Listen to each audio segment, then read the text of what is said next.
of Stevens Point Special Plan Commission meeting, recorded September 5, 2024.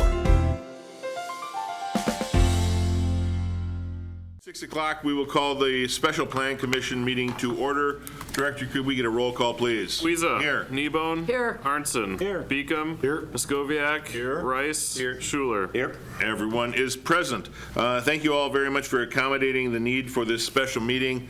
As the Comptroller Treasurer will tell you, this is primarily relating to the creation of TID 14, but there's some other TID related items on the agenda. It's a matter of timing.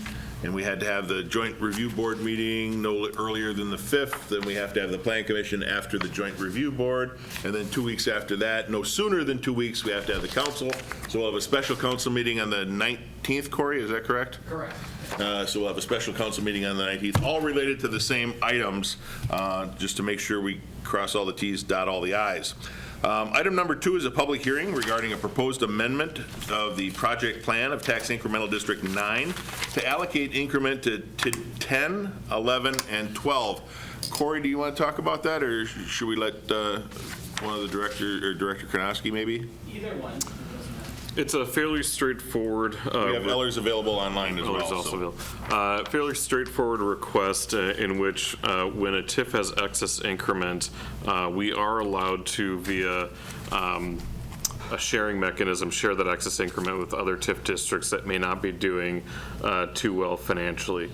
Not that 10, 11, and 12 are doing terrible, but it at least gives us that flexibility, that opportunity to share the successful increment generated on TIF 9 with those other TIF districts.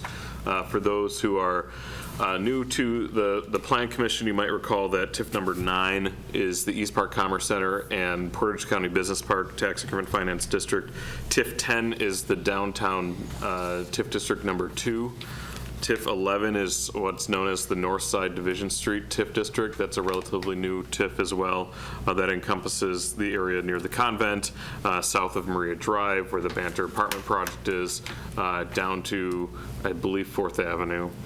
And then number 12 is the Southside TIF District, so that would be Church Street, near where Steel King's quarters are, actually encompasses that, comes up then near the LeBlanc's motor site, Sudsy Car Wash in that area as well. So this TIF would have the opportunity, if we so chose at a later date, to share its increment with those other 3 TIFs.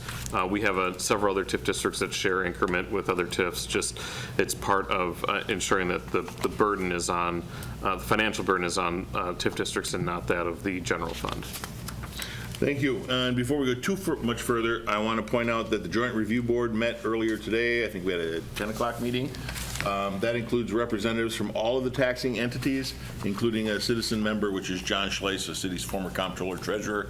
All of the items were passed unanimously from the Joint Review Board. Commissioner Arnson, you have a clarifying question before we start? Is increment the same as money? Yes. Basically. What it means is yes, as you create value. Is it in the district. potential money or is it real money? Like, does TID 9 is making more money than it needs to, and so it can give that extra money to the other TIDs? Yes, basically that's what it comes down to. So the increment is the increase in value. If I have a $100 building and I put in a hot tub and it is now worth $1 million, that's increment. All right. The taxes on that are what we have to work with. So yes, when one TID is successful and maybe is generating more than it needs at the time, this will allow us to share increment or money from TID 9 to 10, 11, or 12 if and when needed. We currently do that with TID 6 downtown. I don't remember who the donor TIFs are. There's 2 of them. 5 and 7. So TID 6, which was the mall, by the way, yesterday marked the 40th anniversary of the groundbreaking of the Centerpoint Mall. But that one was upside down for a while, right? There was some significant expenses incurred and was operating in the negative. We allowed sharing of increment from 5 and 7 to help support 6, which is doing fine now. Thank you. You're welcome. Any other clarifying questions before I open up the public hearing? Then I will declare the public hearing open. Those wishing to offer testimony, step to the lectern, name and address for the record, and provide that testimony. the second time, the public hearing is open. And for the third and final time, the public hearing is open. Seeing and hearing no one wishing to speak, I will declare the public hearing closed and bring it back to the commission for action. Commissioners, what are your wishes? I'll have maybe a question. Sure. I think, Ryan, you mentioned that the amendment is to create the possibility to be able to be a donor for the others, but it's not something that's just going to happen right now. This is just to put it in a position to be able to do that That's correct. based on the circumstances of how it's playing out and the ability to do that. Great. To be clear, though, there won't, if this is approved, sharing of increment will not need further action from this body. We're authorizing that ability. Yes. Like opening that account. Okay. Any other questions? Go ahead. Just a general question. I'm new to this part of the TID review, and so as I look at the documentation, you look at the revenues and the project costs, and that's all kind of straightforward. The revenue has two columns. It's got the tax increment that's allocated on an annual basis. Then it has other revenues. And I was kind of sketchy on what the other revenues were. I see TID 9 had them in like each year of its existence so far. It had other revenues. And just in general terms, what do those generally consist of? Feel better? Should we get Corey up here? Corey or Greg, I think, are probably more suited to answer. Greg, you want to take a swing on that? Sure. The other revenues in the other TID districts can come from a variety of sources. They may be debt proceeds. If infrastructure projects are financed, that comes into the TID district to provide the revenue to pay for infrastructure projects. There's also various forms of intergovernmental aid that get deposited into the TID funds as well. That can be computer aid for properties within the TID district. It also can include personal property aid. Now that personal property is exempt, intergovernmental aids can go into the TID districts as well. So it's really a variety of other revenue sources other than the tax increment. Okay, so there's just kind of a wide variety of revenue opportunities, some of which can be applied to TIFs along the way. That is correct. And it can Okay. vary by TIF district depending on the amount of activity or whether or not there's a debt issuance or not. So it can vary and fluctuate from TID to TID, but that's the general breakdown of the other types of revenue that are typically seen in TIF districts. Okay. I guess just one more. Sure. I saw that there was a $49.5 million reduction in TID 9 value in 23 and then a 23.6 increase in 24. And I was wondering, just in super offhand, curious what happened there. Corey? Sure, yeah. While Corey's coming up, just to stay on topic, we won't need action on 2 or 3. Those are the public hearings. But we will act on 4 and 5, which are the actions relating to items 2 and 3. So it's a little bit technical, but basically, last year we had a revaluation year. So the city assessor's office needs to make an estimate before that revaluation is completed, and that's what the state uses to determine the increment. So sometimes those estimates are pretty close. Other times, because the revaluation hasn't been completed yet, they can be quite a bit different. So in the case of TID 9, it was quite a bit different. So basically, what happened is that the value was overestimated. So basically, that TIF district created too much increment, for tax year or for 2024. So then what happens is you have what's called a prior year correction, where you have that adjustment. You have not only the adjustment in value, but then you also have a further reduction of an equal amount to make up for the fact that you collected too much the previous year. So then what happens then the year following that is that prior year correction comes out, because now you're back to square one as far as where you should be. You made up for that year where you collected too much increment, so then that's how the value bounces back like that. Part of me is happy I asked, and thank you very much for your answer. Part of you is. Yes, I'm not sure which part. Any other questions? Yes, sir. Just more philosophical. In a perfect world, are TIDs designed to operate on their own, or are they designed to leverage off of one another? Well, it's a very good question. Typically, a TIF that is in its early stages, typically the first, I would say, 7 to 10 years, it's not uncommon for them to be operating in the negative or in the red. Part of that reason is oftentimes, I'll use the downtown TIF as an example, we will acquire property, especially if it's a rehabilitation district or blight elimination. We'll acquire property, we'll raise property. All those things will occur through the TIF district. And so early on, the municipality is making an investment in that TIF district. And the idea is that as development reoccurs through those redevelopment efforts, that increment will come back and the TIF will end up in a much better place in the later years of its life. I've seen really good examples of TIFs that have been exceptionally managed. I've seen examples of TIFs that have been very poorly managed. I think our TIF management here is actually really reasonable compared to what I've seen in other municipalities. Okay. Any other questions? All right, then I'm going to move on to item number 3. As I said, action on this will occur at item number 4 and 5 subsequently. Item number 3 is a public hearing regarding the proposed creation of tax incremental district number 14, the proposed boundaries of said district, and the proposed project plan for the district. Brian, do you want to give us an overview, or maybe Greg? Greg can kick it off. Greg, you want to give us an overview of TID 14, the boundaries, and the project plan? Sure, I'll be happy to. I'm going to share my screen and bring up the summary document. I guess if the host can enable the screen sharing, I'll bring it up, but you also have it in your packet. I think that should do it. That will do it. So this is just the summary document that was included in your packet. So really the purpose of TID District number 14, which is kind of depicted in the boundary map here shown in yellow, is to really provide additional industrial development opportunities within the city. The majority of this land that is proposed within TID District number 14 is presently within TID District number 9. And so by creating this new TID district and what's called an overlay of those parcels in TID 9, those parcels will then go into TID district number 14, which really starts the clock over for the city to collect increment to pay for infrastructure within this district. So this district is a proposed mixed-use district, which means it'll have a 20-year maximum life.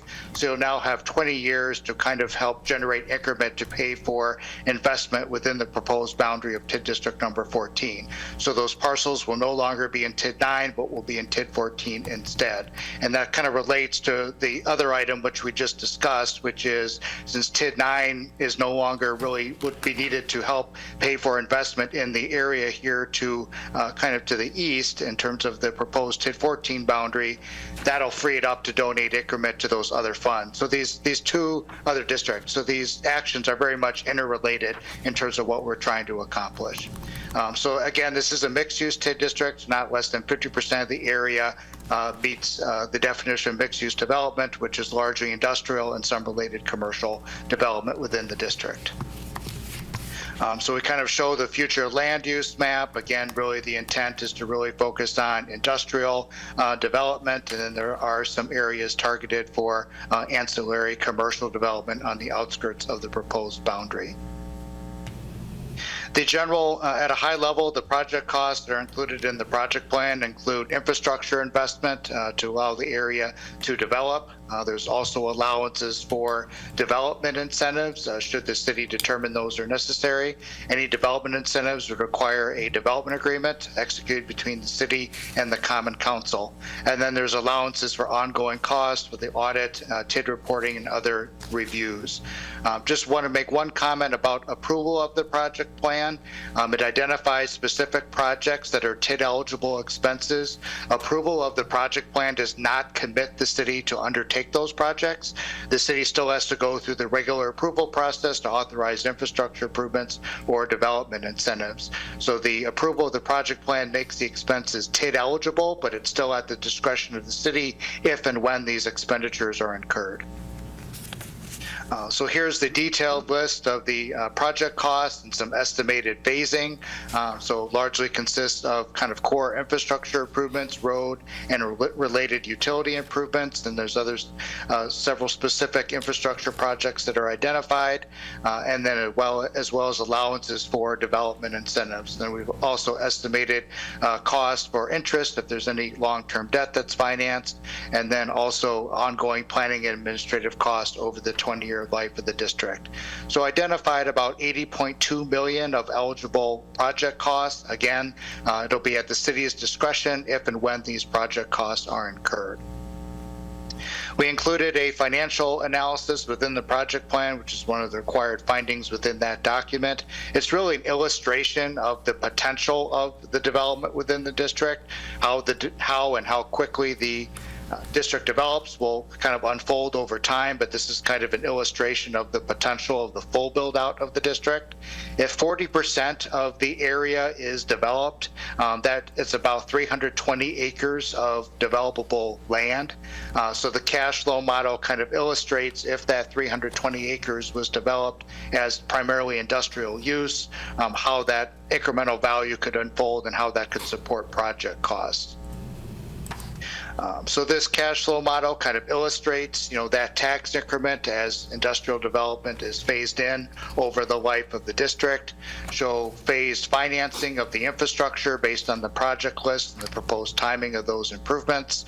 And then some other projects could potentially be financed on a cash basis. So just showing, project cost, if the increment is generated at the levels shown, could support the investment by 2040. But again, really the key to successful TIF management is to match the pace of investment with the pace of development. So as increment and development proposals come forth, that's a good opportunity to time the infrastructure investment so there is tax revenue available to support those costs. So that's kind of the overview of TID District number 14. Okay, before I open the public hearing, any clarifying questions? Just curiosity, the southern border of TID 14, southeast corner, and that little jog in, what accounts for that instead of just a clean boundary? It's a house, isn't it? Yeah, there's a single-family residence that's not within the city's municipal boundary. They're still within the town of Plover, and that's why it's cut out as part of that. That was a property that we were not able to get under consideration when we first started the East Park Commerce Center plan and the acquisition plan for that. Got it. Anything else? Then I will open up that public hearing. Anyone wishing to offer testimony on this item, step to the lectern, name and address for the record, and provide that testimony.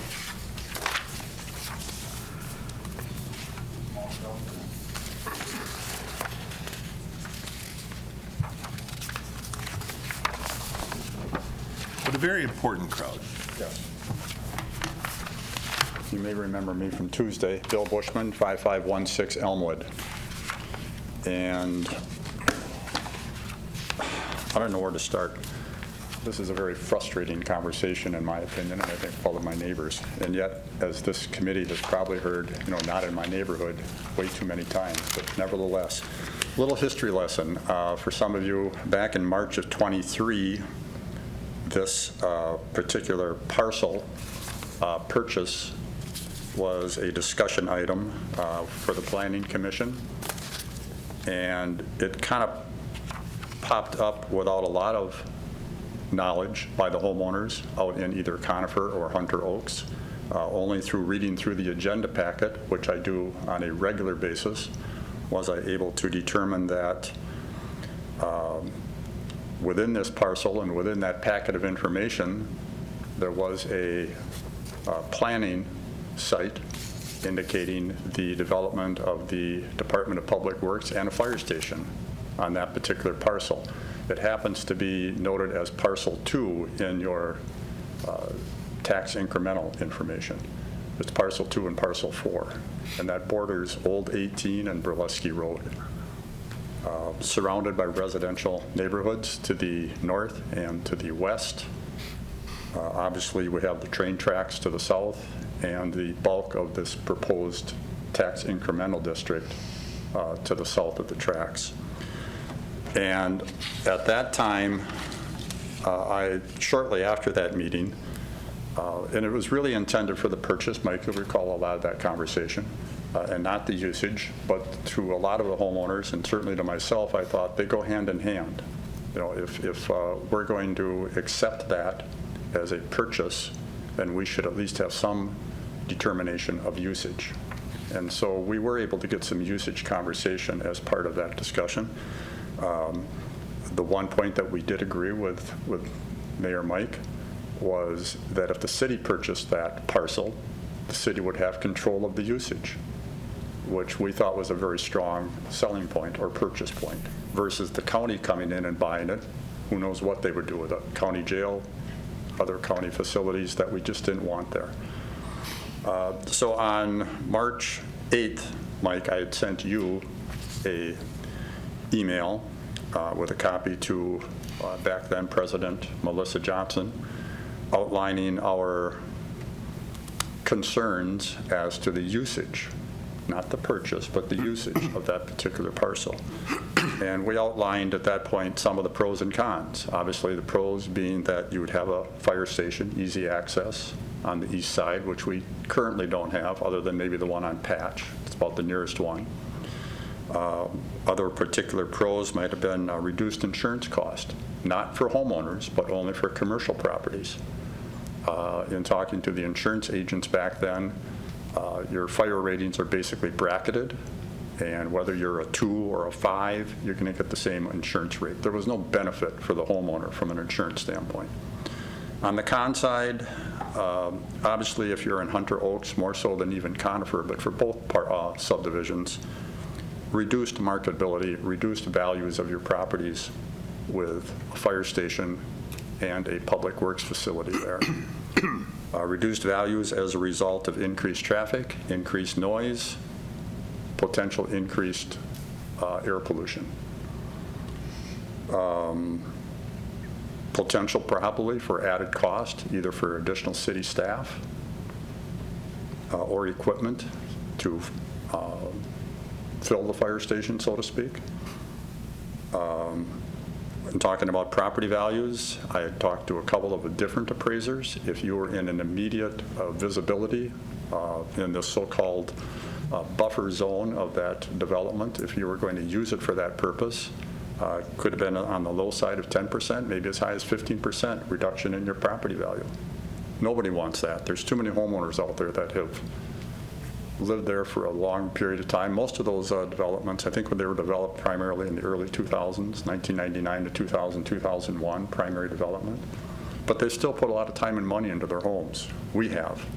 And just like you heard on the conversation on HH, nobody wants to have that affected in terms of valuation and or usage and the residential nature of those particular subdivisions. So that was in March. And then at the meeting, council meeting in March of March 20th, I believe, of that year, there was again the discussion about the purchase. And I think it was a very good conversation. And it was voted upon to purchase the parcel, and we were okay with that, with the understanding, and there was a kind of a consensus opinion by the council at that point, that it would be for residential usage, not a fire station, not a Department of Public Works. Now, that was the unofficial stance of the council. Obviously, the vote was really just for the purchase only. So with that, we kind of sat back and said, okay, maybe this is behind us. Well, then when you get to November and December of '23, there were meetings on budgeting for the 24 calendar year. And I happened to notice within that operating budget, there was a line item in terms of the bond information, about $1.7 million for land acquisition for a Department of Public Works facility. We thought all this was behind us. And in talking to our then Alderman Dave Plaisance, who also had communications with Corey, we got a little more information. again, Corey had indicated, and I'm okay with that, he said there's been no specific determination of the usage, but they put it in there for, if I can use Corey's terms, for tax exempt status within the bond structure and a cost savings to the city. I believe that was somewhat of the phraseology that was used. Okay, if we can save money, I'm fine with that. But in addition to that, Corey did indicate that we were not locked into that particular bond usage for that parcel expenditure. And there were options potentially to have that expenditure usage changed or moved out at some point. So we left it at that. Now all of a sudden, we come up with the discussion that occurred on Tuesday, and I thank the commission for agreeing. We've had our city plan discussions on the east side, which I've attended, and continue to emphasize the need for that to be residential. And this commission has agreed to zone that as R3, 1 and 2 family. I'm appreciative of that, as well as all the other homeowners. But hidden within the discussion or packet for the tax incremental district on various maps was the desire, or not intent, but desire at some point, or as you said, flexibility, I don't like that term, to use that parcel for either a fire station and or maybe the Department of Public Works again. And I thought we had this behind us, that we were not going to use this for that purpose. This is residential. It was in the 5-year plan back in 2005. It's in the current plan, comprehensive plan, to use this as residential. I'm shocked that this is even in there. It seems like it's a personal agenda for someone or some people. I also see as part of the cost within the tax incremental packet, cost for a 750,000 gallon water tower, which I think in parentheses after that, that was on page 18, tower to be on Old Highway 18. That's not real attractive. I don't understand, first of all, my first preference would be to get that. If you want to include it as part of the tax incremental district, fine. But list it as residential, both parcel 2 and parcel 4. I can tell you, if you put in there what you want to put in there or think should go in there, you might as well not have residential on parcel 4. I wouldn't want to live there. I can't imagine anybody else wanting to live with that exposure. I go down to the compost site sometimes twice a week. It's a long drive from the east side, but I'm glad it's there. And if you look at the fire station, if you look at the surroundings, over at the university, a lot of rental houses, the university, commercial. You go to Pat Street, again, you have some apartments and mixed use, daycare, commercial, et cetera. Neither of those would have what we would be faced with as true residential areas if you're going to put a fire station out there. It makes no sense. I'm sorry. So I'm just asking that you at least look at some flexibility in terms of maybe you want to put both of those as residential. I don't understand the tax incremental districts. If there's any benefit to, first preference would be to get it out of there completely in terms of the boundary. If you have to include it, then it should both be residential usage.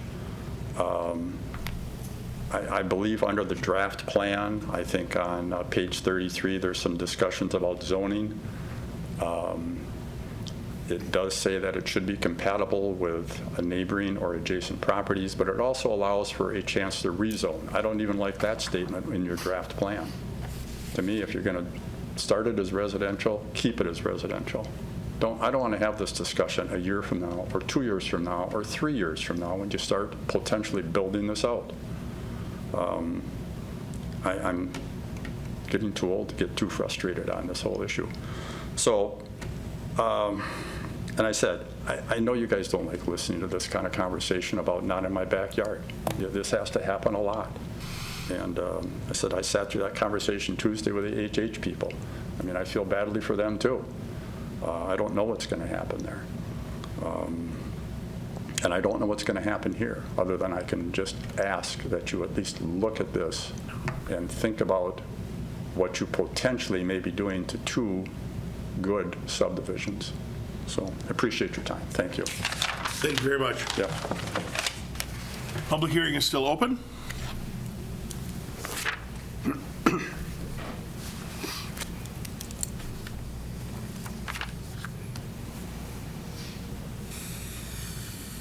Dale Steinmetz, Alder, District 6.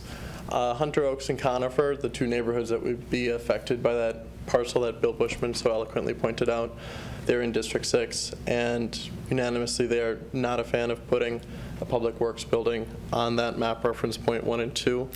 I think to put something like that there and then also build more residential on map reference points 3 and 4 doesn't make a whole lot of sense, especially when we look at all that open land that's on the proposed east and southern part of TID 14. I think that people in my district feel a little bit like there's not a whole lot of transparency when it comes to this parcel of land. And ultimately, there will be more pushback like there was before if we decide to go that route. So just want to make sure that's on your radar. Thank you. Public hearing is still open.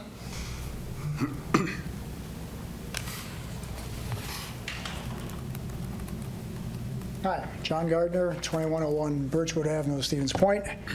I support the creation of TID District 14, but I would ask you to change the land use proposed in the area north of the railroad tracks and south of Old 18. Right now, the map shows it as being governmental or institutional.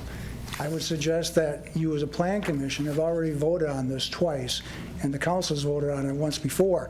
The adopted plan from 2005 says it's residential. You have just looked at a plan on Tuesday that was produced by the county planning department in conjunction with the neighborhood, and the proposed use is residential. On Tuesday, you were given the opportunity to vote for that zoning on that property to be residential, and you did unanimously vote for it to be residential. I would ask you to vote on it one more time and be consistent with the 3 previous actions, and you would vote on it tonight to change it to residential. There's no reason to have it to be institutional. There's no advantage to be in the TIF district because you can't spend TIF money on commercial, you can't governmental property. And it doesn't create an increment because it's not taxable. If you put houses there, you will reap an increment, and you'll actually have some more money to spend in the balance of the district. If you put governmental properties there, you will have no increment, and you will have no advantage to having the property there. So again, you voted on it 3 times already. I would ask you to vote on it one more time tonight, and that is to make it residential. You are not this is not for future options. This is not for future councils to give them options. This is your vote tonight. This is your vision. You decide what you want to see on that property. You've already voted on it twice. I would ask you to vote on it one more time and make it residential. Thank you. Thank you. Public hearing remains open. Public hearing is still open. For the 3rd and final time, the public hearing remains open. Seeing and hearing no one else wishing to speak, I will declare the public hearing closed. And now we will move on to item number 4. 4 is consideration and possible action on a resolution approving an amendment to the project plan for tax incremental District 9, which we had a public hearing on in item number 2. Commissioners, thoughts, comments, or a motion? Actually, I had some questions after the public hearing. Thoughts, questions, comments, or a motion? Okay. But it's anything. Okay. I just had some questions about the TID 14 project plan. No. This is just for tax incremental District 9. Item number 4. Right. I was trying to ask them after the public hearing, like I did in the previous public hearing. Oh, I see. I apologize. Can they wait till 5? Yes, that would be fine. Not a problem. All right, thank you. Yeah, sorry, I guess I forgot that part. Well, public hearing is the legal requirement. We can certainly talk about it in any of the related agenda items. 5, in this case, now might be the most appropriate. Okay, very good. Thank you. Back to item number 4. Questions, comments, or a motion on the resolution approving the amendment to project plan for tax incremental District 9, that is sharing increment with 10, 11, and 12. Yes, sir. Motion to approve. Thank you. Mr. Rice, was that a second? Seconded by Rice. Discussion there. I guess the only question or comment maybe for the city, is there a sort of kind of health scorecard for these TIDs and TIF districts that I guess is easy to showcase for this commission and then maybe the general public too, that makes it easier to kind of justify some of this decision making, and in general, has the performance of our TIDs kind of aligned with projections? Obviously, estimates are estimates. These are 20-plus year, TIDs. So I understand that they're not going to align identically. But is there a scorecard that the city uses internally to kind of monitor that performance and compare it to kind of estimated performance? Generally speaking, Commissioner, yes, they're reviewed annually. I see Corey coming up to the lectern. We'll let Greg add any comments afterwards. Corey? Sure. So I do put a memo together. Actually, we reviewed it this morning with the Joint Review Board because it's a requirement that annually with the Joint Review Board with the other taxing jurisdictions, we review the performance of each TID, where their cash balances are, kind of what happened in 2023. Some good news is we actually got several of our TIF districts out of the hole that were in the red, that we got them into positive territory. So yeah, I mean, I'd be happy to share that. It's just a 2-page document, quick summary. I'd be happy to share that with the Plan Commission, and that kind of gives you a quick snapshot of the cash balance in each TIF district as a year-end 2023 and sort of how it did for that year. So, thank you. Greg, anything to add? No, Corey provided a good summary. So the TIF district's performance is reviewed annually, and I know each time the city evaluates investments within the TIF district or specific development proposals come forward that are seeking TIF assistance, those projects are evaluated on a case-by-case basis as well. So it's looking at projects specifically and the performance of the district overall. Thank you. Very good. Thank you. Any other questions or comments? Anything from the audience? Seeing and hearing none, all those in favor signify by saying aye. Aye. Aye. Any opposed? And that is approved. Item number 5 is consideration of possible action on a resolution establishing the boundaries of and approving the project plan for tax incremental district number 14. Commissioner Schuler, good questions. Questions appropriate at this time or Yes, after sir, a second? absolutely. Okay. They should be brief. I won't ask Corey anything. Okay. I understand that probably cold storage was not included because it's a built property and the focus of 14 is going to be the vacant land to be developed. So that's why it was not a part of it. Okay. I saw that there was a notation on property number 4, which is right next to the property that folks were talking about. It's identified as newly platted residential.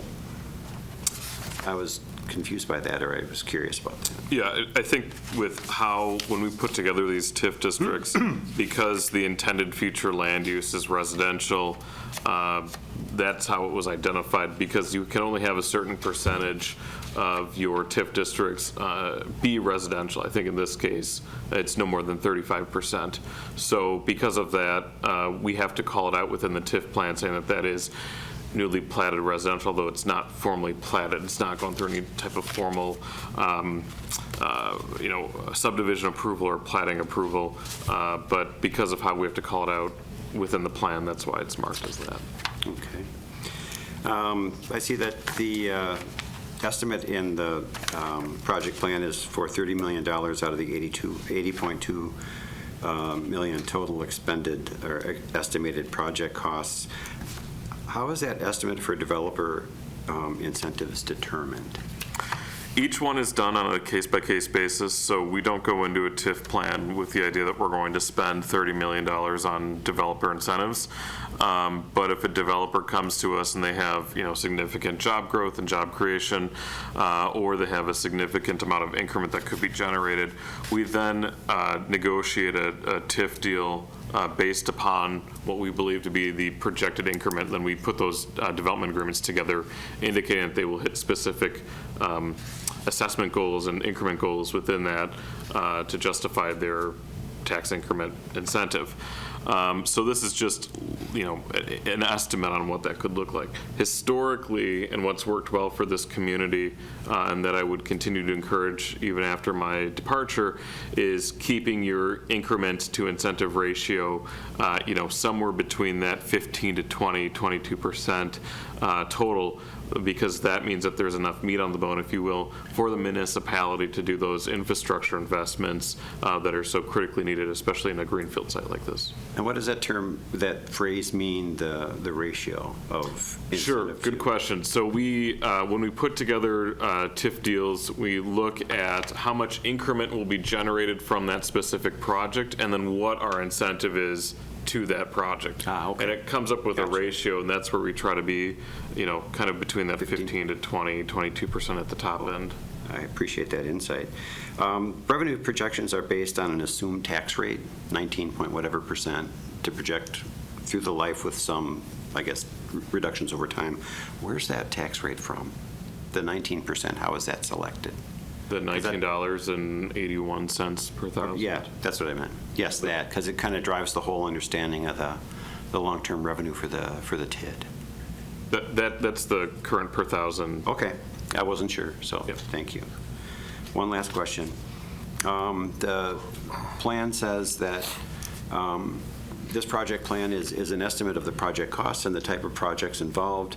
Basically, over time, what's going to be built is going to be determined by meeting all of the different types of expenditures that the plan lays out you can make, and that if the projects change in the middle, it doesn't need an amendment, which is fine. It says you don't need to amend the plan if the type of projects or the costs in the middle, as long as they meet the intent of the TID, there's not a need for an amendment. So who sort of approves, vets and keeps track of the actual list of the project types and as they move along? I'm getting a very kind of quizzical look from you, but I was just curious, if the plan doesn't get amended, which is fine, I'm just curious, where do the conversations take place and what's the process for determining what type of the road work, everything that is involved in assembling and getting the property ready? So there is, I'll call caretaker of these plans. It's a joint review board, right? They're Okay. all the taxing jurisdictions meet annually. If there are significant changes or expenditures that are outside of the project plan, it does require their review and approval as part of it. So there is that gatekeeper, if you will, of that. Of course, the comptroller's office, the community development office is also in charge of ensuring that the TIF plans are executed as intended. Obviously, if there's an idea to spend on a specific road infrastructure improvement outside of the TIF boundary, but within a half-mile radius, it requires the joint review board to review that and approve that. So there are ways that you can go through amendments, especially if there's a significant shift in how the TIF is functioning and what you're using those expenditures for. But for TIFs like this, we don't typically see those types of amendments come through very frequently. Great. No, I appreciate the information.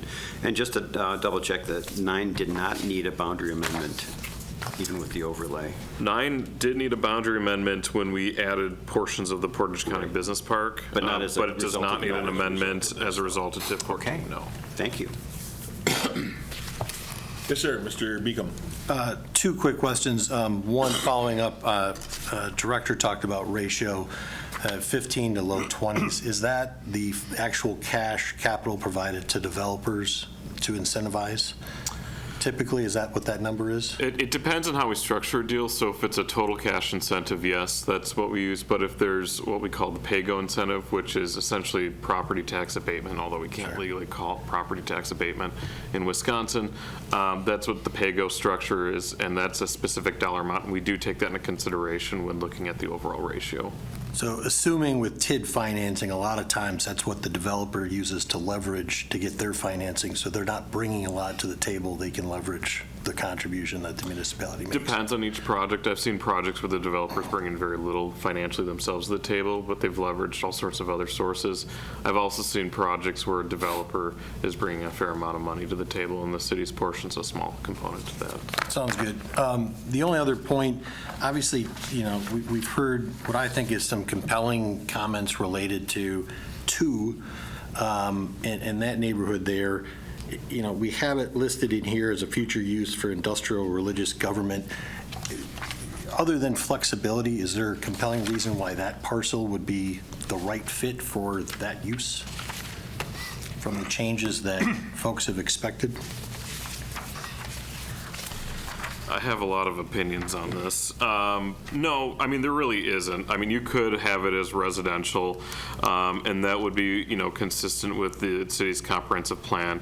This, identifying it as residential, still keeps us under the 35% requirement, but it doesn't necessarily negate the fact that there is a larger conversation to be had about what that parcel should be used for. My professional planning opinion, we've looked at a number of different sites for the Public Works facility. This is the best location for the Public Works facility. We've looked at a number of different sites for a future fire station to service the city's east side. This is the best site for a future fire station on the city's east side. And that was the conversation that was had in 2023 when this was brought up and to this body and to the city council as well. And that was the general idea, is that that's where we were going with this acquisition. Now, things change, councils change, mayors change, city staff changes. It doesn't necessarily mean that this will forever be that intended use.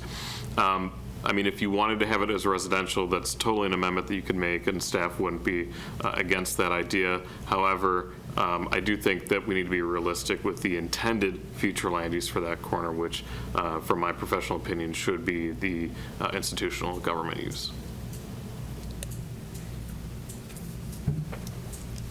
Any other questions, comments?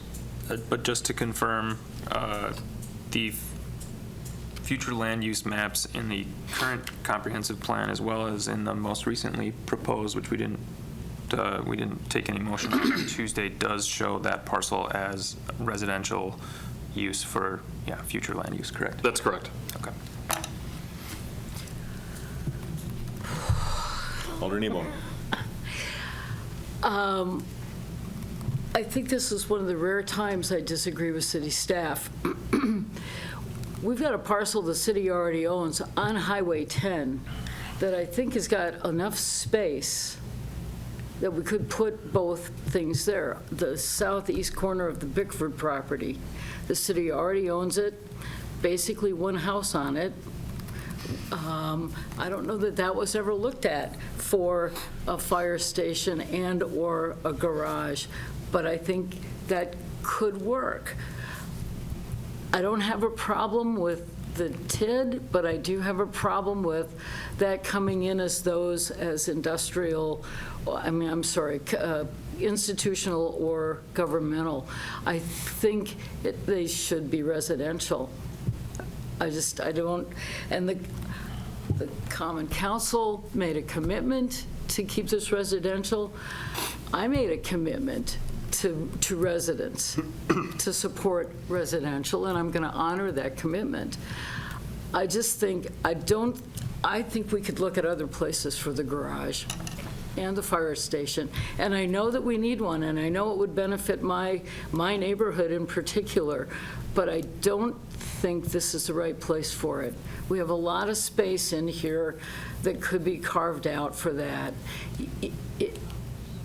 So if we have to take this with the zoning as it is, I would be a no vote. I think it needs to be residential. Just to provide some clarification, you're not approving a zoning change, you're not approving a comprehensive plan land use change. The TIF boundary, I think the topic that we're discussing oftentimes gets intermingled, and it really shouldn't. If their city were to pursue like a public works facility or fire station on the corner of 18 and Burlowski, there are a number of additional steps that would have to be met, including comprehensive land use change, future land use change, site plan review, conditional use permits, and a rezoning. So there are a number of steps that would happen down the road.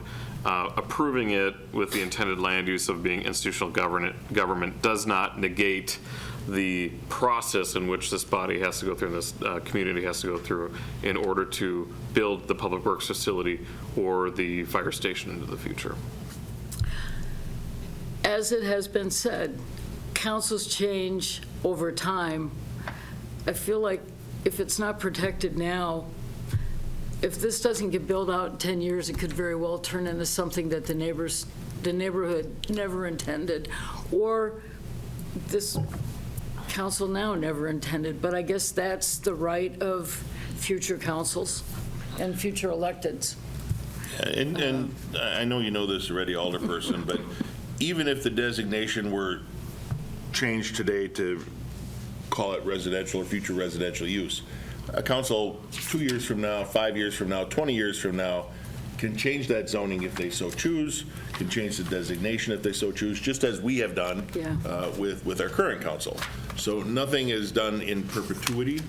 I know Mr. Bushman didn't like the use of my word flexibility, but that's really what it comes down to. We're not making any decisions because we don't have a decision there. We don't have a developer willing to put in a subdivision at this point. We don't have anyone looking to put a public works facility there at this point. No offense.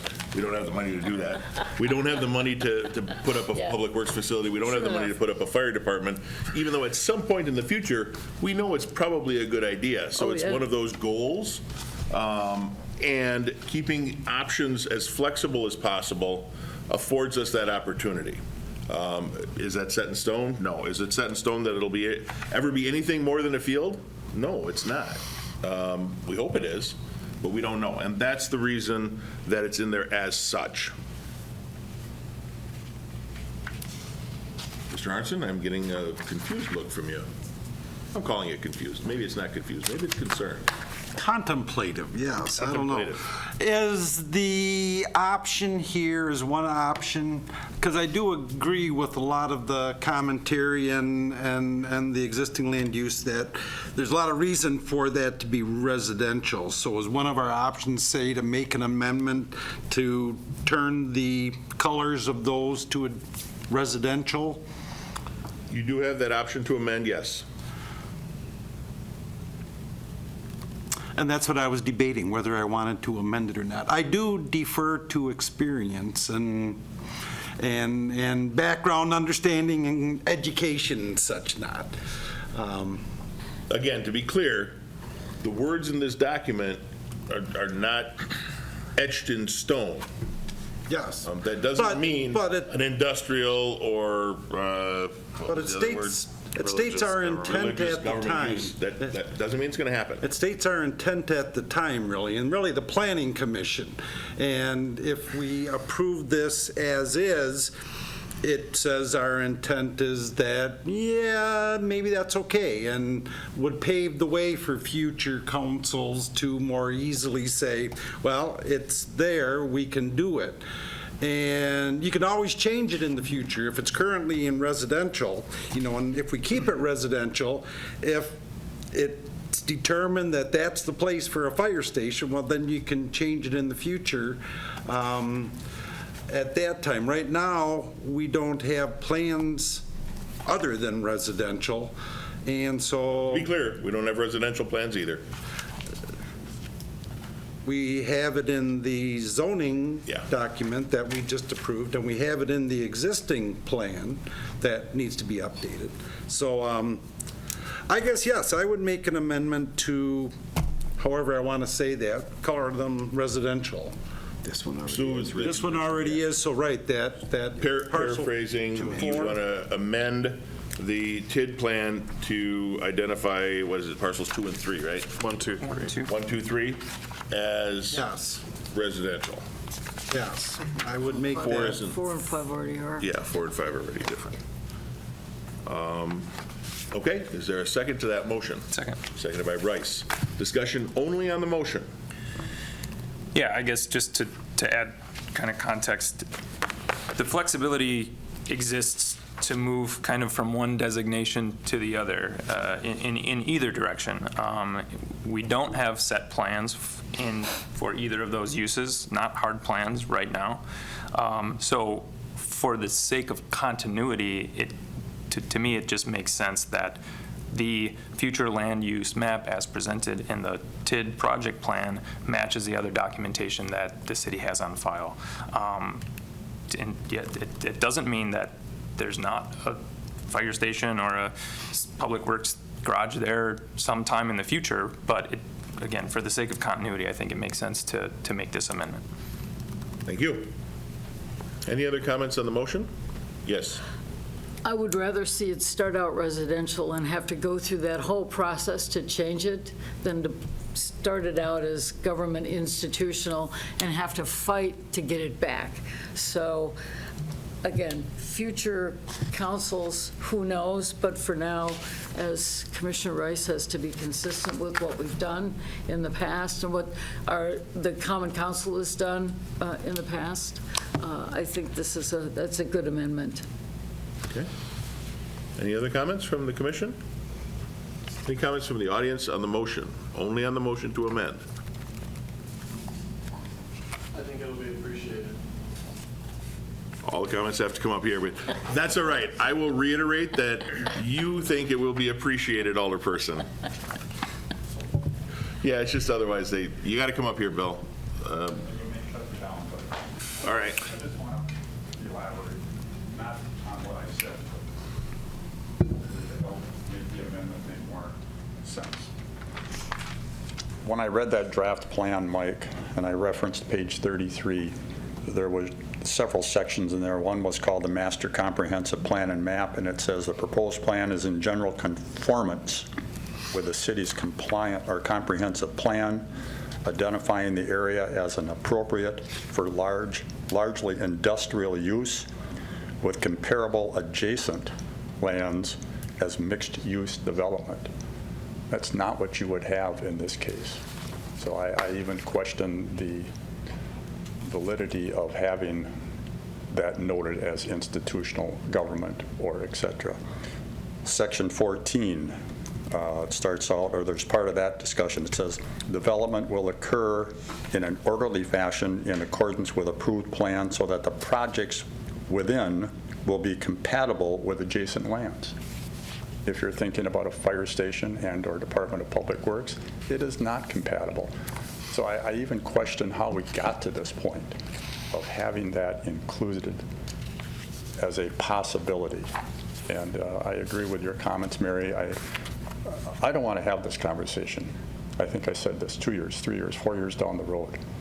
And I know, Ryan, that it's okay to agree to disagree and vice versa, but I strongly feel that this is not the right path at this point to take. So I thank you for that flexibility in letting me say that. Okay. Any other comments? Hearing none, we're only voting on the amendment, and that is to designate those parcels in the plan as residential. All those in favor signify by saying aye. Aye. Any opposed?